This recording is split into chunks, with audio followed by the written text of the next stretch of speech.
Hello students, आज का जो लेक्चर है छोटा सा ये रिक्वेस्ट ऑफ सम स्टूडेंट, काफ़ी स्टूडेंट के कमेंट्स भी आए थे और उनकी जो मैसेज वो भी रिसीव हुए हैं कि जब भी जो टैक्स का जो सिस्टम है जो लास्ट वीडियो मैंने अपलोड की थी, what is the difference between sale tax and income tax, वो तो चीज़ें क्लियर हैं, लेकिन अब स्टेप क्लियर नहीं हो रहे कि इनकम टैक्स या सेल टैक्स में कौन कौन से स्टेप इन्वॉल्व हैं, बेसिक जो स्टेप हैं।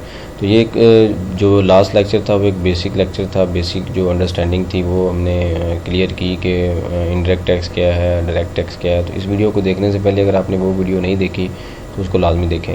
तो आज हम कवर करेंगे कि जो इनडायरेक्ट टैक्स है या डायरेक्ट टैक्स है, यानी कि सेल टैक्स और इनकम टैक्स है, उसको आगे उसके जो फर्दर प्रोसेस क्या है, यानी कि कौन कौन सी जो प्रोसेस हैं या स्टेजेस इन्वॉल्व हैं for indirect tax and sale tax. तो इस लेक्चर को देखने से पूरा लेक्चर लाजमी देखें फॉर कंप्लीट अंडरस्टैंडिंग। और अगर आपने इसको सब्सक्राइब नहीं किया तो इसको सब्सक्राइब करें, लाइक करें और इसको आगे शेयर करें। तो आइए हम इसको एक एग्जांपल के थ्रू समझते हैं। तो जो लास्ट लेक्चर था उसमें हमने एग्जांपल दी थी कि जो टैक्स पाकिस्तान में जो टैक्स सिस्टम है वो 2 टाइप्स का है। एक है डायरेक्ट टैक्स और इनडायरेक्ट टैक्स। इनडायरेक्ट टैक्स में हमने देखा था कि पहले हम डायरेक्ट टैक्स देते हैं, इसमें हमने देखा था इनकम टैक्स, और बाकी जितने भी टैक्सेस हैं यानी कि सेल टैक्स है, कस्टम ड्यूटीज़ हैं, बाकी जितने भी टैक्सेस हैं वो कहाँ पे फॉलो कर रहे हैं, इनडायरेक्ट टैक्स के अंदर। अब हम ये देखते हैं कि जी ये तो बेसिक डिफरेंस था जो हमने स्टडी कर लिया। अब इसमें प्रोसेस कौन कौन सा है, यानी कि टैक्स के जो प्रोसेस हैं वो कौन कौन से हैं, तो उसको समझते हैं एक एग्जाम्पल के थ्रू। तो टैक्स में एक चीज़ आपने याद रखनी है कि 3 तरह के प्रोसेस इन्वॉल्व हैं। फॉर एग्जांपल इनकम टैक्स है, अगर आपने एक स्टाफ को सैलरी पे करनी है तो उसमें 3 प्रोसेस इन्वॉल्व हैं। सबसे पहला प्रोसेस क्या है, यहाँ पे हम मेंशन कर लेते हैं, प्रोसेस ऑफ टैक्स। सबसे पहले क्या प्रोसेस है, कैलकुलेशन, यानी कि अगर आपने सैलरी पे करनी है उसके ऊपर टैक्स कितना कैलकुलेट होना है तो वो अपने डिटेल कैलकुलेशन करनी है कि इसकी कैलकुलेशन के हमारी कैलकुलेशन या रूल्स के मुताबिक इसके ऊपर ये टैक्स बनता है। तो कैलकुलेशन कैसे की थी ये हमने हर एक लेक्चर में, हर एक सेक्शन के अंदर हमने सीखा था कि कैसे टैक्स को कैलकुलेट करना है। उसके बाद अगला प्रोसेस क्या है, रिकॉर्डिंग। रिकॉर्डिंग से क्या मुराद है, डबल एंट्री। टैक्स को कैलकुलेट करने के बाद जो मोस्ट इम्पॉर्टेंट चीज़ है वो ये है कि उसको रिकॉर्ड आपने ऐसे करना है जैसे टैक्स के रूल और काउंटिंग स्टैंडर्ड्स के मुताबिक आपने उसको सिस्टम में बुक करना है, ताकि जितनी बेहतर आपकी और जितनी एक्यूरेट आपकी रिकॉर्डिंग होगी उतने ही आपको उससे कॉन्सिक्वेंसेस जो हैं वो मिनिमम है।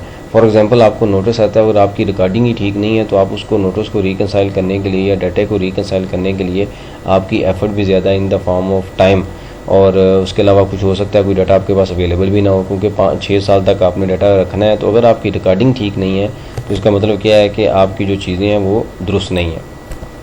उसके बाद लास्ट स्टेप क्या है कि पहले कैलकुलेट कर लिया, टैक्स को कैलकुलेट कर लिया, जी इतना टैक्स बनता है, लेट से सैलरी के ऊपर टैक्स बनता है 1 लाख रुपया एग्जाम्पल है।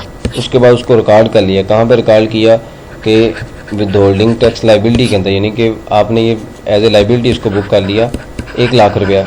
अब प्रोसेस ये है कि अब इसको पे करना है।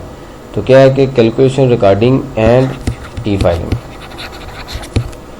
सबसे पहले कैलकुलेट किया, फिर सिस्टम में रिकॉर्ड किया और विद इन ड्यू डेट अब उसने गवर्नमेंट को यानी कि FBR को डिपॉजिट करवाना। इसका मतलब ये हुआ कोई भी काम जो आपने टैक्स में करना है, क्योंकि स्टूडेंट को जो कमेंट्स आते हैं या क्वेश्चन आते हैं, इवन फ़ोन पे भी डिस्कस करते हैं कि हमें ये अभी तक समझ नहीं आ रहा कि टैक्स में टैक्स है क्या चीज़, मतलब इसमें क्या क्या चीज़ें इन्वॉल्व हैं, किस तरह करना है। तो जो भी काम आपने करना है याद रखें, जो भी एक्सपेंस है, हमने एक डिटेल लेक्चर हमने डिस्कस किए हैं, उसमें हमने हर सेक्शन के अंदर डिस्कस किया। अगर आप उस लेक्चर को दोबारा रिव्यू करें तो मैंने 3 स्टेप के ऊपर जो भी पूरा लेक्चर था वो 3 स्टेप के अंदर ही हमने कंप्लीट किया, कैलकुलेट किया, रिकॉर्ड किया और ई फाइलिंग की। तो ये जो प्रोसेस है, जो भी आपने टैक्स का काम करना है, आपने यही चीज़ याद रखनी है कि आपका जो ऑब्जेक्टिव है वो ये है, कैलकुलेट करना है टैक्स को, रिकॉर्ड करना है और उसकी ई फाइलिंग करनी है। तो ई फाइलिंग में क्या है, पहले उसको हम चालान बनाएंगे, यानी कि जो ये पेमेंट है पहले हम गवर्नमेंट में नेशनल बैंक में जमा कराएंगे इसको। उसके बाद नेशनल बैंक में जमा होने के बाद फिर अगला फर्दर जो प्रोसेस हैं वो डिटेल लेक्चर्स में हमने ऑलरेडी डिस्कस किए हुए हैं, तो उसके मुताबिक उसकी हम ई फाइलिंग करेंगे।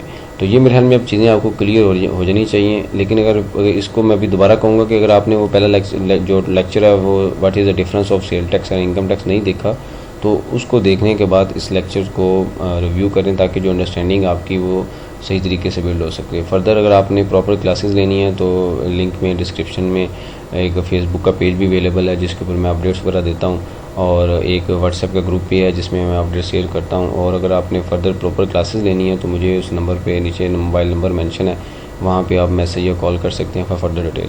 Thank you very much.